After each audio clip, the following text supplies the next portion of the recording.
یو مسلمان بنده وي چې زما اولاد دی نافرمانه دی، دا به څنګه تابعدار شي؟ یا وای چې الله رب ذوالجلال جل جلاله مال تابعدار اولاد راکی چې زما خبره مني،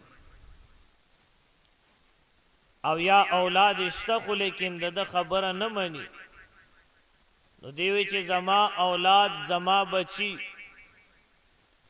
دا نافرمان دي، دا به څنګه فرمان بردار شي؟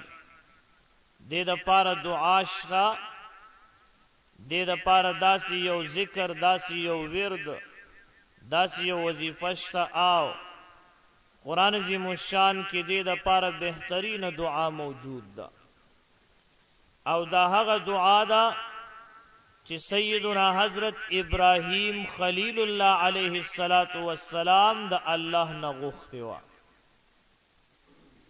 دعا تاسو واورئ: ربنا وجعلنا مسلمین لك ومن ذریتنا امة مسلمة لك وارنا مناسکنا وتب علینا انك انت التواب الرحیم. اول سپاره ده سورت بقرہ آیات نمبر 128، پارہ نمبر 1 سورت البقرہ آیت نمبر 128.